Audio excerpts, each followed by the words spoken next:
How much did you own of BlockFi when it was a $3 billion valuation? Between 25 and 30%. Jeez Louise, dude, you're a billionaire. Meet Zac Prince. He's the founder of crypto lender BlockFi, and in a 4-year period of time, grew that company from zero to $15 billion of client assets on platform. And he's here today to share some frameworks on everything he's learned, from how he thinks about equity. So how much money do you think you lost? Probably $500,000 to $1 million. I saw everybody else make a lot of money. And then I was like, oh, I need to pay attention to this equity thing. To how he deals with volatility. We went from 12 billion to 2 billion in client assets on the platform in a period of like 2 weeks. I'm a billionaire sometime in 2021. The BlockFi bankruptcy was filed in November of 2022. Fast. Zac also gets into why he decided to do a total 180, ditch crypto, and join Nick Huber as the CEO of RE Cost Seg. It seems like you could have done anything. Why RE Cost Seg? I grew up in San Antonio, Texas. I would say, middle class family. I was always kind of entrepreneurial. Like I was one of the, kids that was selling candy on the bus in 7th grade. I actually got suspended. I got suspended from the bus because the driver told me to stop selling candy. Really? Yeah. And I came home with a little suspension from the bus. Parents weren't too happy with, but I was a very competitive sports player, in particular tennis. I was like top 100 in the country as a junior tennis player. Put myself through school as a semi-professional online poker player back in the day when ESPN just started showing the World Series of Poker, and you could take a credit card and deposit money on Party Poker or Poker Stars, and everybody was doing it before some laws got passed that made that illegal or a lot harder. And I graduated college and I graduated in May of 2009 and really had no clue. I graduated from like a tier 2 university, tier 3, maybe Texas State University. I mean, great school, love it, but not a place where like McKinsey goes to recruit people in the graduating classes. And I had about 6 months where I had no idea what I was going to do professionally. And then luckily a friend of mine from high school came home during Thanksgiving and he's like, "How you doing?" And I was like, "Bad. I don't know what I'm going to be when I grow up." And he was like, "Well, I'm working for this startup in New York City, and I'm pretty sure I could get you an interview. We're hiring." And he got me an interview, and I joined my first tech company. That first company that I joined ended up being a really kind of career-defining experience for me. I was employee number 15 at a fast-growing digital advertising startup, and I worked my ass off. I was like first person in the office every day, last person out every day. And fast forward 3 years, I had moved from just complete bottom of the barrel intern when I started to like the top producing salesperson on a team of 200 people. And we got acquired by Google. Dude, that's incredible. Yeah. So that was my first job. Before you keep going, you said a bunch of stuff in there that I thought was fascinating. I love that you played poker. So obviously you're very bright, but will you talk about what it was like to graduate college in 2009? I got married in 2008 and actually started college in 2008. You graduated in 2009. I'm guessing we're about the same age. I'm 38. You're probably 39, 37 in that range. Yeah, 38 in a month. Okay, cool. So we're very close in age. Yeah. And so to graduate from a university and not have a job during that time was very stressful. What did you think you were going to do? Like if this guy hadn't come up to him and like, "Hey, I think I can get you a job at this tech company." Like where did you think you were headed? Nowhere good, man. I didn't know. I mean, so poker, I was playing poker until about my junior year of college. Okay. That was like a year after Congress passed a bill called the UIGEA, Unlawful Internet Gambling Enforcement Act, which really dried up the poker games. And so, when my senior year of college, I had actually worked at a new hotel in San Marcos, Texas as a room service captain, which is a fancy word for, a room service, like delivery guy. Yeah. And so I was doing that. Like the hotel was nice enough to give me like an internship in HR, unpaid, but just like starting to, in theory, learn some type of, desk job type of thing. Which, by the way, I'm horrible. I'm a horrible candidate for any HR position. Dude, literally, I was applying for. I had no idea. I wanted to do something in sales, but I didn't have family connections. I didn't have like a good degree from a great school, and I was kind of just flapping in the wind, really, concerned for myself. Okay. So I just think it's cool to find these pivotal moments in people's lives that at the time, yes, you were stressing about, but you just have no idea what the impact is going to be, years down the road. It takes you to New York City, you work in the startup scene, and then many things that followed have really been a result of that kind of first experience, or at least were set in motion because of that first experience. For you, when you guys grew and you sold to Google, did you have a liquidity event at that time? No, I did. Well, like a lot of people did. I got hired as an intern. And maybe 3 months after I was hired as an intern, I had a lot of back and forth with the company because they wanted to make me full time. But I didn't want to go full time because the salary I was going to make full time relative to the cash I was getting from working, 65 to 80 hours a week as an intern I was going to like take a pay cut. And I was like a poor kid in New York City sleeping on my friend's couch. So like, Gosh. so equity was not a concept that I was like advocating for when I transitioned to a full-time employee. So I basically had whatever the lowest amount. I think I got $7,000 or something. I saw everybody else make a lot of money. And then I was like, oh, I need to pay attention to this equity thing. Okay. So tell me, let's say that first conversation, you had been like, okay, yeah, I'll take the full time, even though it had been a pay cut. Would you have gotten equity at that point? I don't know. Oh, I got equity when I went to full time. I think the initial full time offer was, some amount of equity, but I was so hung up on getting as much cash as I could that they're like, all right, well, we'll reduce some of the equity. Whet my appetite here. So how much money do you think you lost by optimizing? Not a ton. Like I was junior, but probably $500,000 to $1 million, something like that. I mean, my buddy who brought me into that company, he got a little under $1 million, and he's similar to me. Started as an intern like a year before I did. Okay, so that was a big lesson to you. It's like, dude, equity is important. Paramount. It's important.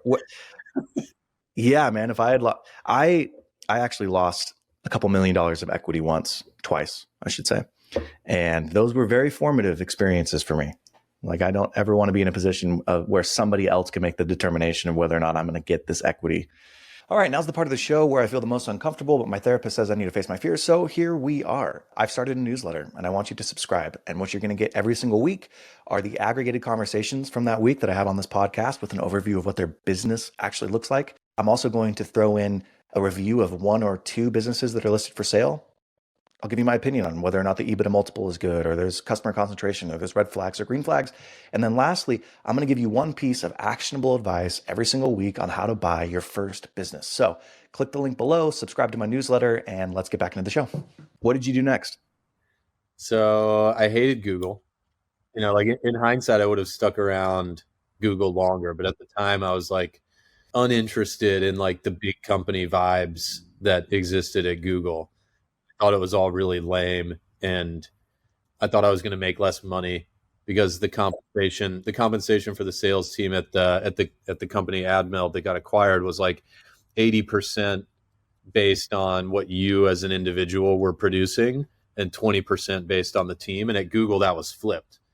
It was 80% what the team did and 20% what you did.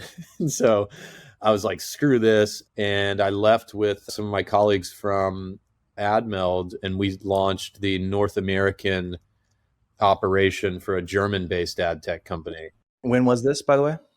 Probably like 2013-ish, 2012, 2013. Did they purchase with stock or with cash? Cash. It was a $400 million cash. So you weren't getting any Google stock at that time? Yeah, I also left money on the table. Google tried to get me not to leave. Like, they were like, dude, why are you leaving? I'm like, comp package sucks. They're like, we can pay you a lot more money. And I was like, I don't like the big company vibe. I'm going to go to a startup. Oh my gosh. Oh my God. Yeah. Yeah, no, I've friends who, from that first company who are still at Google, and I'm sure they've, multimillionaires. Yeah. Oh yeah, of course. But I made money at the thing I went to. So, I got half a point, like 50 bips of equity in this new German ad tech company that we launched in the US. Me and 2 of my colleagues from the company that Google bought. And we grew really quickly from like 0 to 15 million of annual revenue in about 18 months, just for the US operation. Say that one more time. 0 to what in 18 months? 15 million in revenue. In ARR? Or is it just revenue? It's hard to say it was ARR. So, I mean, what we were doing, I would say it's ARR-esque, but it was performance-based advertising. So these were the early days of dynamic retargeting. So retargeting is like someone comes to your website, they don't buy something, or they do, you're able to serve them an ad somewhere else on the internet, later. We think of that as no big deal now, but it was a big deal back then, and it was very new. And we did dynamic retargeting. We were one of the first movers in dynamic retargeting, which basically meant instead of just showing the user an ad for Gap, we're going to show a user an ad for the exact black sweatshirt that they had in their cart that they did not buy. We're going to remind them of exactly yeah.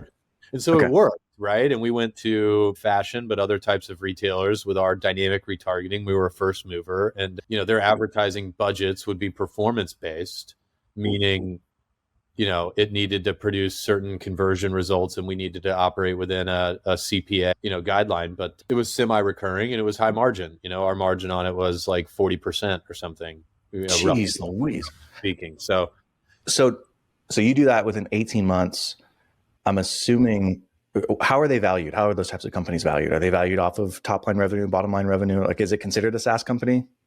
It's probably in between. I mean, it's like take the midpoint of an advertising agency and a SaaS company, and it's probably at the midpoint. But that company got bought after I was there for 18 months. It was sold to dunnhumby, which is like a European holding company kind of a thing. The biggest thing they own is Tesco, the grocery stores. So my friends were giving me a hard time that I was, going to be like working at grocery stores after this acquisition, but equity was important to me. So I had built into my like equity agreement that I got accelerated vesting on a change of control transaction. So my half a point of equity actually turned into some real money. That's awesome. You don't have to confirm or deny, but I'm guessing $15 million in revenue, applying a multiple to that, you probably had $750 to like $1.5 million that you walked away with at that sale. Yeah, roughly. And it was paid out over, there was an earn out where it was paid out over, a couple of years, not all at once up front, but yeah, it was 1 to 2 million. How old were you? 26, maybe 20. Jeez. Okay. So you're freaking 26. You probably think you're the richest person who's ever lived because you have, $1 to $2 million. Did you stay? What did you do next? Well, I was in New York City, so I wouldn't say that I necessarily felt rich, and it was divvied out over like 3 years. After that acquisition, I basically went from having roommates to having my own apartment, which big deal. It was still an apartment like in Manhattan, but it was like a 5-floor walk up. It's not like I was pulling my fancy car into a marble driveway at a doorman building in the Upper East Side. Sure. But sure. It was great. It was great. Yeah. Then after that, I moved into financial technology. So I always had dreams of being like in the finance world. I got the opportunity with a friend to be an early employee at a financial technology company that he had founded that was built off of some of the ideas that we saw work in ad tech being applied to the online lending industry. So this was the early days of like Lending Club and SoFi and Prosper and some of these online, lending businesses. So I did that for about 2 years. I was the first salesperson, built a sales team at a company called Orchard Platform, met my wife at that company. Nice. Then worked at another FinTech company, SVP of sales and client service before starting a company myself. You meet your wife at this FinTech company. You spent a couple of years there. Was this the FinTech company prior to founding BlockFi, or like what was the founding story of BlockFi? When I made that move to FinTech, I started a blog just as a side project where I was writing about new companies that offered kind of modern digital first financial products for consumers. So I was writing about online lending platforms. I was writing about robo-advisors, and writing that led me to discover crypto. I was writing on this blog that no one read back in like 2015. and later Ethereum were really spectacular venture-esque bets that anybody could make with any amount of money.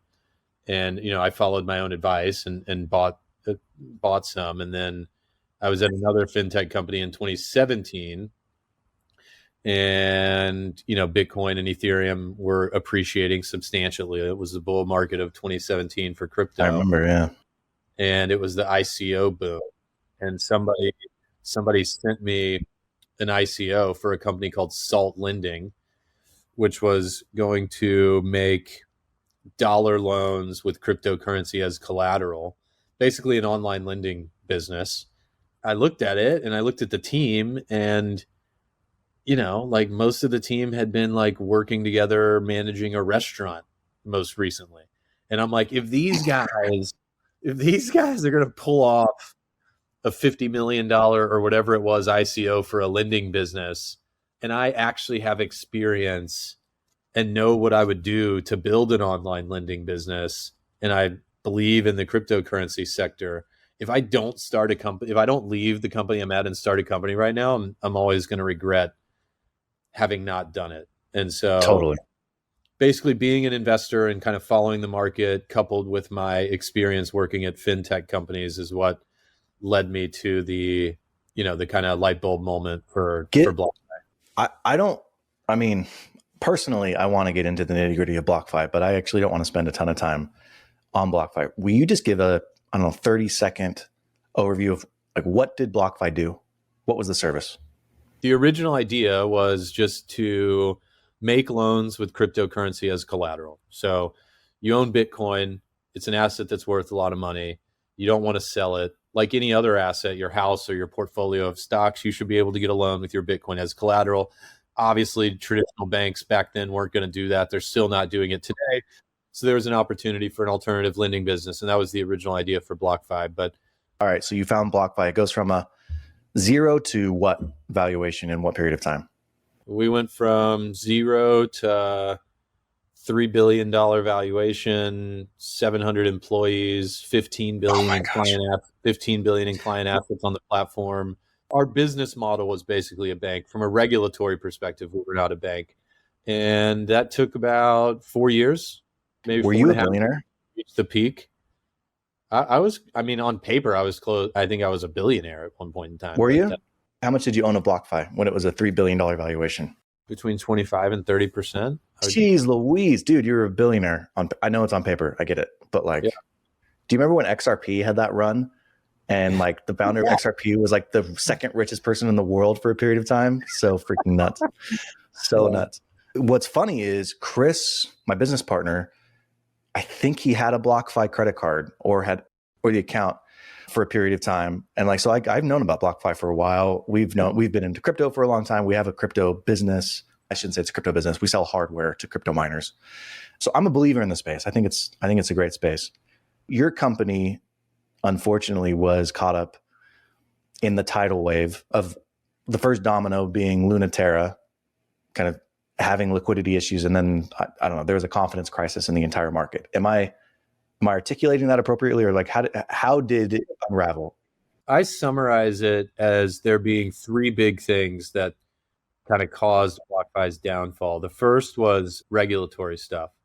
So, there's a history in the fintech industry of new innovations, regulatory enforcement, but then after the enforcement, a path being carved for the innovator to exist. And this was part of our strategy. Like a lot of our big VC investors came from the Peter Thiel, PayPal, mafia side of the world. So we had a view all along that we would have some type of regulatory reckoning, but I think reckoning is too extreme of a word, but there'd be a regulatory moment where, some stuff would need to get figured out. Specifically for this product we had that paid people interest on their cryptocurrency holdings. First company experience was we had that moment, but it was way more severe than any of us could have ever anticipated. So when these moments happen to like PayPal and Lending Club, the fines would be two to maybe 10 million bucks on the super high end. And the conclusion would be some adjustments to the business model, some regulatory clarity, and then the business goes on. In BlockFi's case, it was a $100 million fine, and it was a complete shutout from the U.S. market for that product. So that was one. Second thing was, imagine you're in a country and the country's called crypto and there's 5 of these new bank type of things. One day out of the blue, 2 of them shut their doors and say to everybody, you can't get your money out. What do you think happens to the other 3? There's a run on the bank. And so 2 of our biggest competitors, Celsius and Voyager, after Terra Luna, they blew up. And so we went from 12 billion to 2 billion in client assets on the platform in a period of like 2 weeks. Oh my gosh. So as that was happening, we were, looking to strengthen the business from a capital perspective and withstand this storm that we were in the middle of. And the way that we decided to do that was to sell the business to FTX, which for a moment in time we thought was a great outcome. So, okay, before we talk about FTX, I want to talk about the first 2, because the FTX thing is a whole other thing.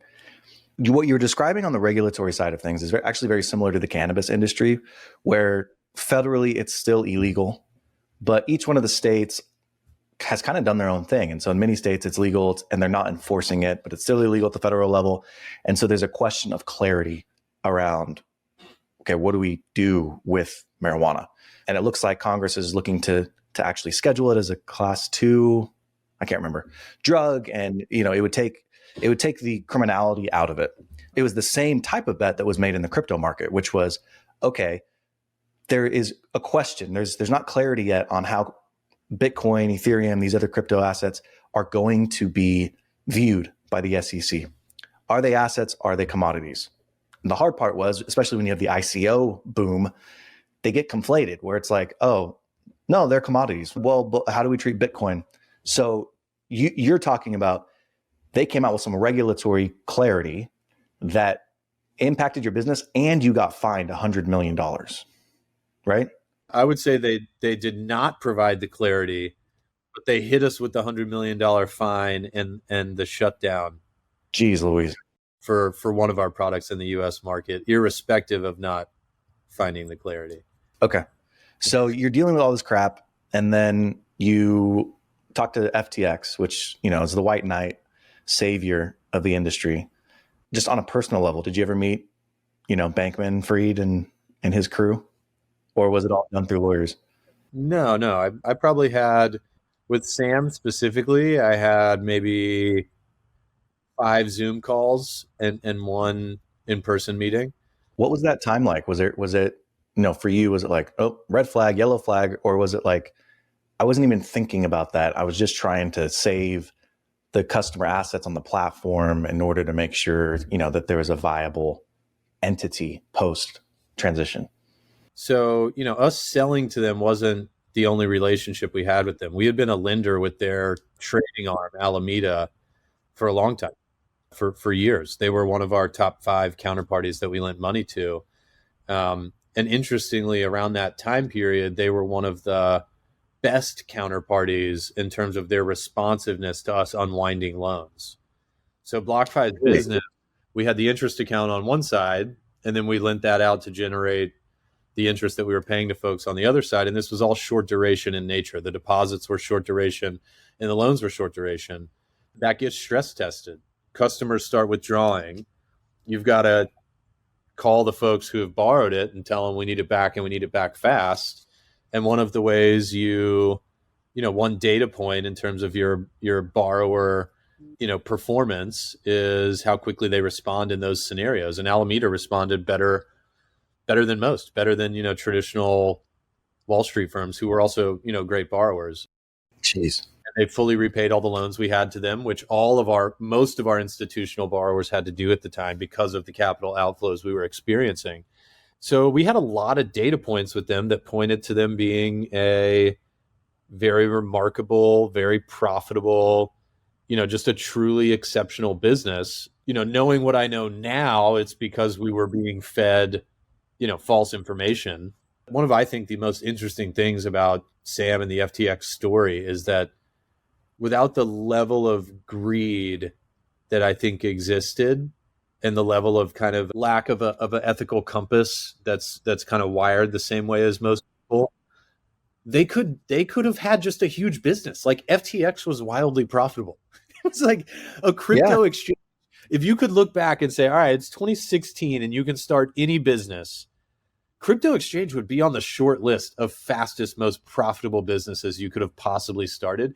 And they had, it was printing money, spent more money than it was printing. Like it's insane.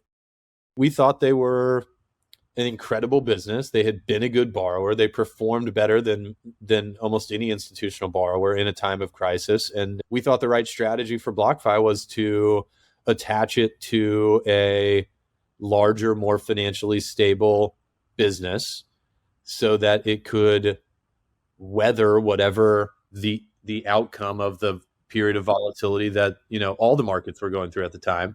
What do you think Sam was thinking? Do you think Sam was like, I'll be able to weather this because I'll go raise more money? Or did he think he was going to make more money on trades? Was he just high on his own supply, thinking he was the smartest guy in every room? I don't know. I mean, God, it's so hard to say. If I had to guess, they weren't insolvent at the time.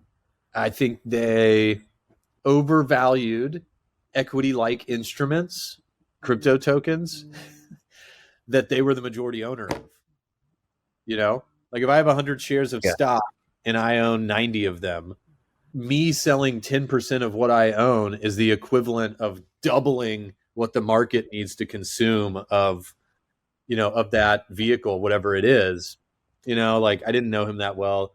The person I worked with most closely, I won't say their name, but they weren't one of the people that got like indicted.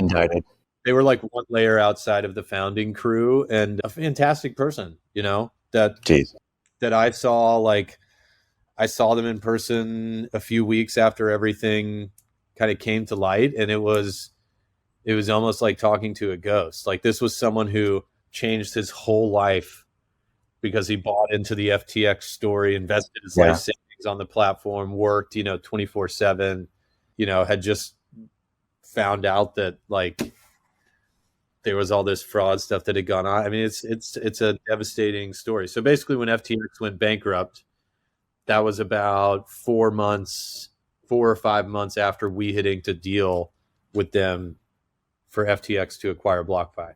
What was the time frame between, I'm a billionaire, and FTX, essentially going belly up?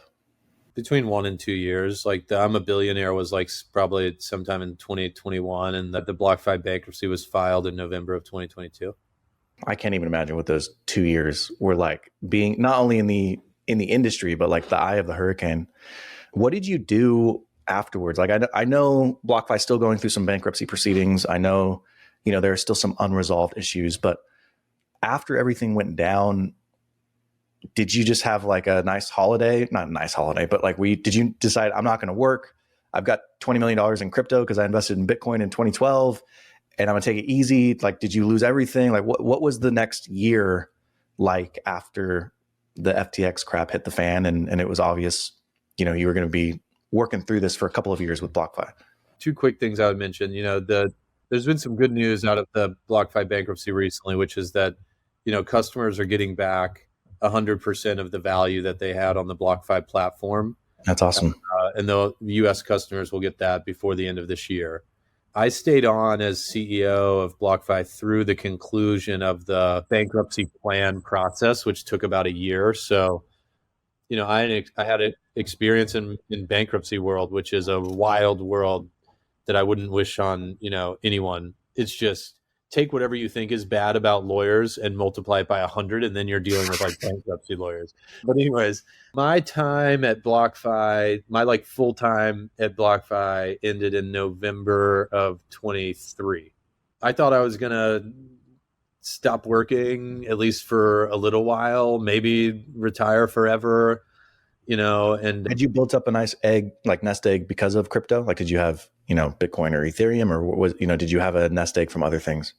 Public information out there. I mean, there were like, at the peak of BlockFi, we did like when we did our Series D, we did a tender offer, and like anyone that owned equity, earlier investors, employees, was able to, get some liquidity. There were liquidity events at BlockFi. Like a secondary. Okay, got it.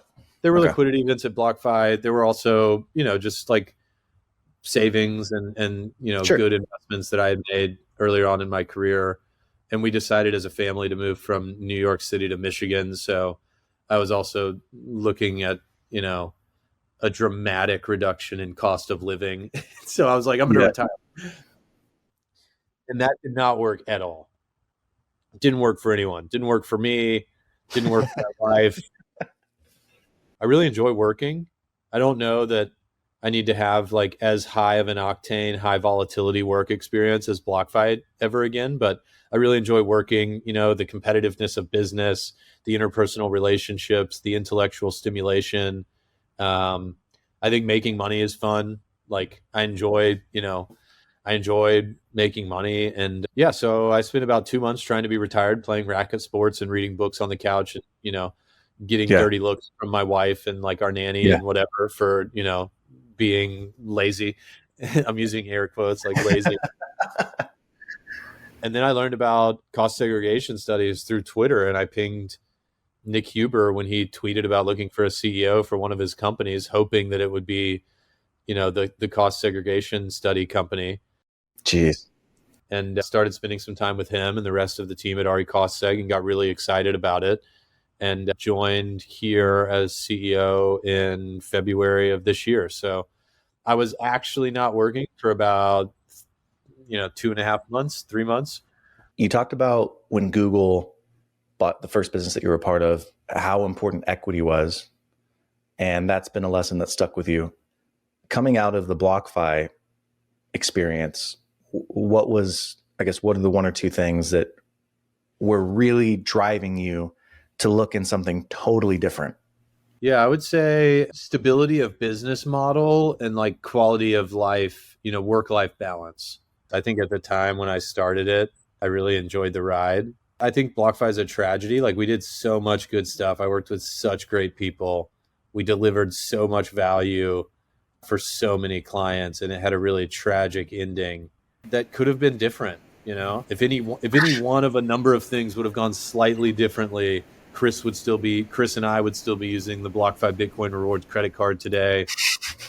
Everything would still be here, and that would be cool. But you can't change the past, so you just gotta move on. But like I would say, lower volatility, and then also work-life balance because of the 24/7 nature of crypto, and because of BlockFi's business model and the venture capital base that we had that prioritized growth over everything else. Like it was the type of job where 6 days a week was kind of baseline, and complete lack of ability to be offline for any period of time was baseline. And there was crazy stuff, having to pull all-nighters when markets were volatile, having to leave I can't even having to leave the Thanksgiving dinner early because you're out with family and go sit in a room and be on risk management calls with our team because Bitcoin was down 25% in the last 24 hours. And so it was highly volatile. So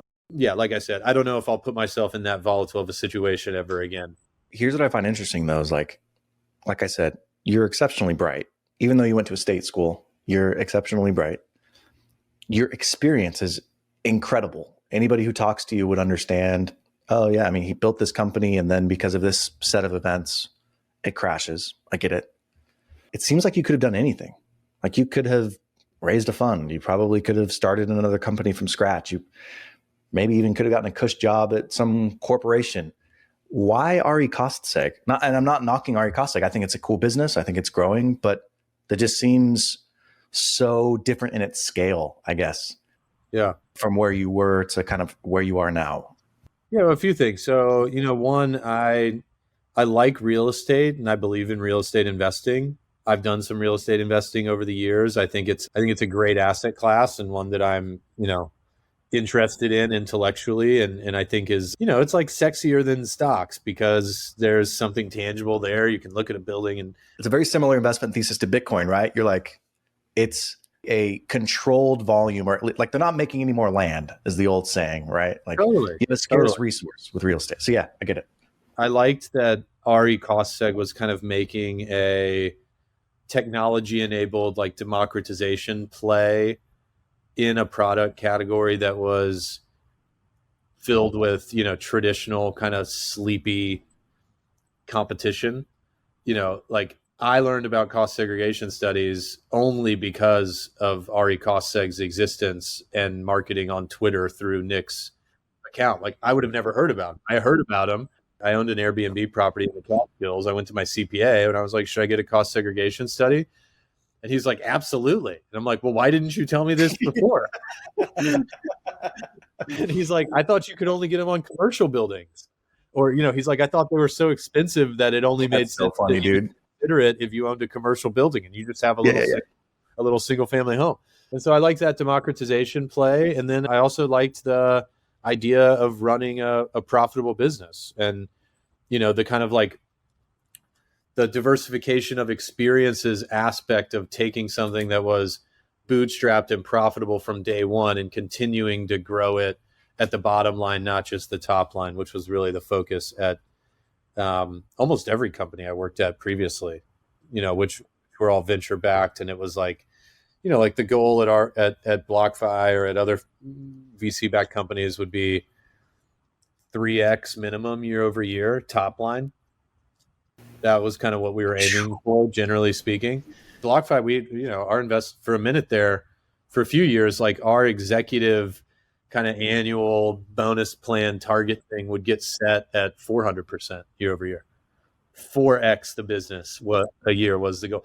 So then you contrast that with something that's profitable and you're like, hey, if we grow 50% a year at the bottom line, we're high-fiving. Yeah. That's awesome. Right. Yeah, and I met the team and I really liked the team and a great experience so far. Talk about the democratization piece of it, because I think that's interesting. I know you already explained this, but I'm going to say my layman's term.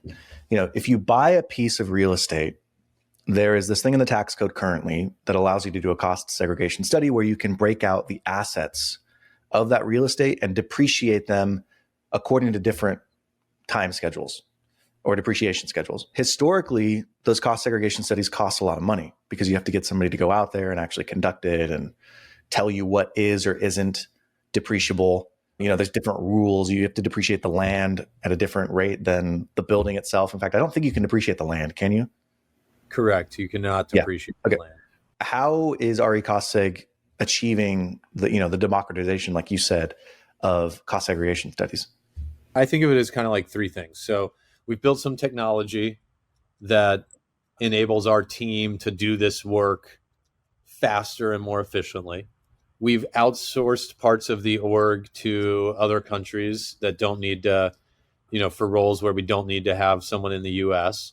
Those two things together we're using to do virtual site visits instead of flying someone on a regional plane to go show up. Lastly, we're doing a lot of digital marketing that the traditional accounting firms and cost segregation specialist firms just aren't familiar with. Like our competitors are not on Twitter. Our competitors are not doing podcasts like this. And so, I think those three things together have been what's, enabled RE Cost Seg to, grow pretty quickly in a little under 3 years of existence to being a 45-person company today. Wow. And last year we did 2,000 cost segregation studies for our clients. This year we'll do between 3,500 and 4,000. And okay, that's only 2x. So yeah. It's a great value prop, man. Like if you interview 100 people on the street and you say, would you like to save money on your taxes? I mean, how many say yes? Like 99, 98, maybe? The value prop is great. I think of us as just doing it kind of better, faster, cheaper. And so like the price point, we can do a study for a single family home for $895.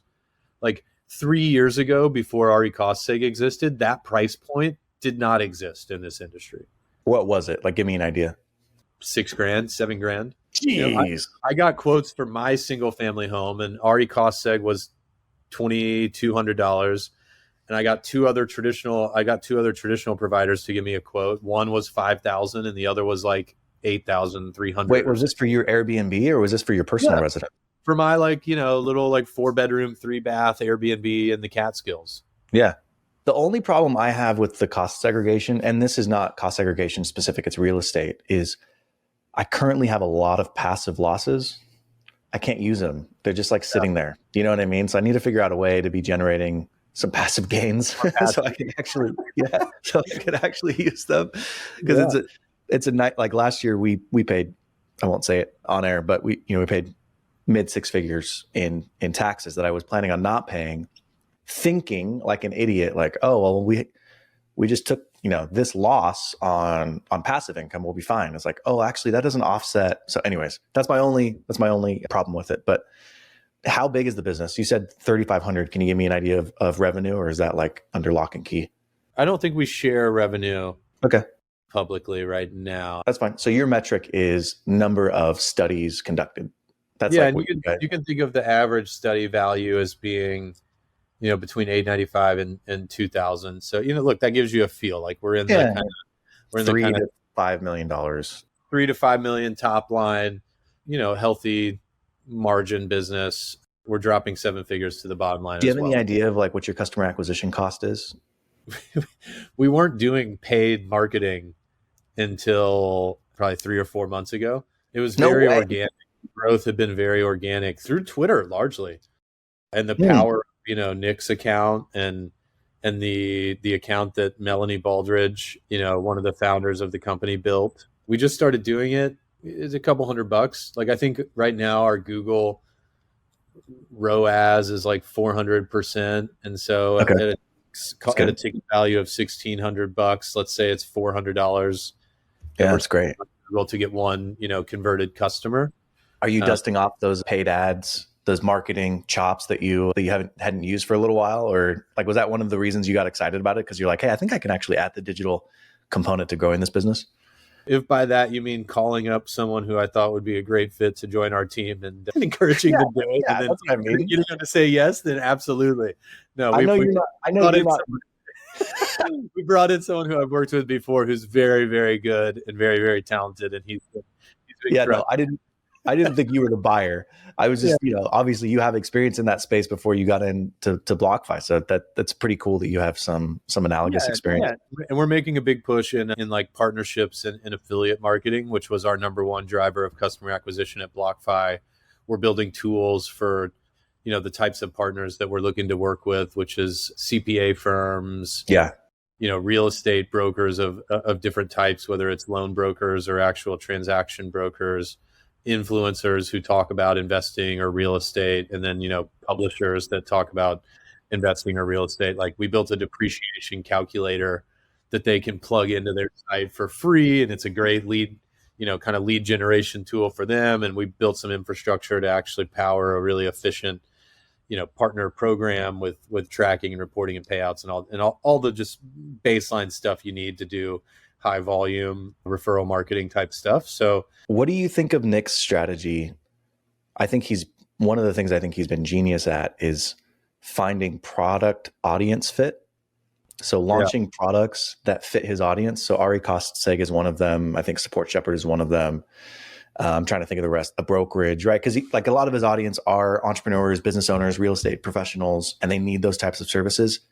And he's done a good job, I think, of launching businesses enough to get them viable and then hand them off, right? Because like his audience alone isn't necessarily going to grow it. Is that intentional from your guys' perspective, or was it just like happenstance? I think it's absolutely intentional these days. How intentional it was, 3 years ago when it was starting to happen, I'm not sure, but I think Nick's success was a part of what attracted me to the RE Cost Seg opportunity. It's fun to work with, driven people who are really good at what they do, who, are successful. And I've really enjoyed working with Nick. And I think it's also inspiring to, meet folks. And I've met many of them now who are doing things because they got information or inspiration from some of the content that Nick has put out. I use some of the lines that he uses now when I'm just talking to people. Like, I think there's something to this notion that a venture capital backed technology startup is not the thing that the majority of people should be doing. Totally, yes. As someone who's been, in the VC world for 95% of my career, and someone who experiences the pain of dealing with traditional service providers in all kinds of different categories and sees the opportunity to make those businesses even just a little bit better. Like, I think encouraging young people to explore those types of fields and think about ways to build something that's profitable. I mean, it's funny because it's actually like the stuff you learn about business in elementary school or whenever you first hear about business. Like, a business is made to produce profits, but when you get raised in VC tech land, like I kind of unintentionally did, that's not what you're taught. Like, No, that's not what you're taught at all. No, I mean, and I view it very similar to like the yen carry trade, right? In the sense that for 15 years, the cost of borrowing money was almost zero. Yeah. And so, of course, the venture community got to a spot where it's like, oh, well, if I can put $1 in and I get $5 out and I can borrow at 0%, I'm going to do that all day. So you're just obsessed with growing customer base. And now it's been, as we've raised rates, that you're seeing that change and profitability is becoming the focus. But I think you're hitting the nail on the head. Like, it's crazy to me how you kind of are. Many people have fallen out of the businesses exist to generate profits. Right. Yeah, it's pretty simple. Pretty simple. I had to unlearn things, like I show up to RE Cost Seg, day one, and I'm like doing stuff, and I'm like, oh, like the way I used to think about that is actually kind of ass backwards, because like when you're actually running a profitable business, it makes no sense to think of it that way. Like, I've had a few of those little moments, but it's great. I believe in that message. I think it's a good message to be putting out into the world. That doesn't mean I wouldn't recommend folks to, take a big swing at, a tech company if that's what they wanted to do. I'm not discounting the value that's. No, it's just, that's not the only way to do business. Exactly. Yeah, exactly. I totally agree. All right, man. I got some rapid fire questions for you to wrap this up. You ready? Yeah. What do you love about this business? The value proposition. What do you hate about it? Sensitivity to interest rates and whims of the legislative tax code stuff. That's a pretty good one. All right. This is going to be interesting because I'm afraid you're going to give me like a really mature answer, but I think all of us have some jealousy in one way, shape, or form. I'm really jealous of commercial real estate companies because I just think triple net lease, mailbox money, easy. What industries or businesses are you like the most jealous of right now? I was a sales guy my whole career. I'm not a technologist. So like, I feel if there's anyone I had to pick, I would say I feel jealousy towards like technical founders of cybersecurity SaaS businesses. You started that as if it was going to be like a generalized statement, but you got so specific. Technical founders of cybersecurity. Okay, amazing. That's awesome. That's a freaking great answer.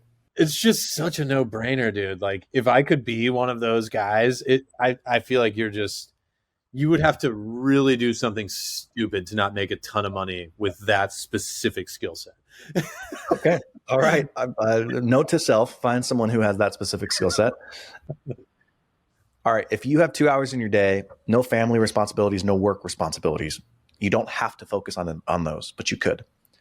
What are you obsessed with right now? Like, what are you spending your time on when you're in control of your time? Right now, I just moved from New York City to Michigan. So I'm like working on establishing networks of people to play racket sports with, particularly tennis. And I'm also dabbling a little bit in the legal and regulated online poker scene. He's back, baby. Back to his roots. I played, like, my wife is doing her crossword at night while we're trying to, get ready for bed. I'm playing 2-3 tables of Omaha. Dude, I just have this, I know that it's not like this, but I just have this like mental picture of your wife. She's like reading, and then you're just sitting next to her with your headset on. Again, I know you don't have a headset on, but you're just like, yeah, I'll raise 500,000. And just your wife, like, I'm playing. You think very highly of me. I'm literally playing. I deposited like $100 and I'm playing $10, $10 a table type of stuff. It's awesome. I like the mental stimulation of it. Love it. All right. Last question for you. What advice would you give yourself 10 years ago? Oh, that's a tough one. Spend a year at Google, just Like, maybe don't leave after 2 months, you idiot. like, like maybe just chill out, like take a chill pill and just hang out at Google for a minute is probably what I would have told myself if I could. That's amazing. Dude, this has been a freaking blast. I didn't know what to expect, and this was amazing. Where can people come find you? RE Cost Seg's website is RECostSEG.com. My Twitter handle is CostSeg Zac. And yeah, don't hesitate to reach out. My DMs are open.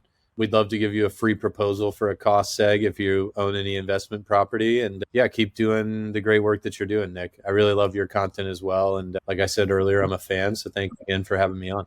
Well, if you can't get enough of multi-billion-dollar post-crypto pivots, check out episode 17 that I did with Brandon Arvanaghi, who founded Meow Technologies, a fintech platform with almost $2 billion of assets on platform and less than 20 employees. Brandon started as a crypto company and then shifted into a fintech company, and he talks about his whole story and being at the center of the Silicon Valley Bank collapse. If you're on YouTube, click this link. If you're on Apple or Spotify podcasts, check out episode 17 with Brandon Arvanaghi, and we'll see you next time. Bye-bye.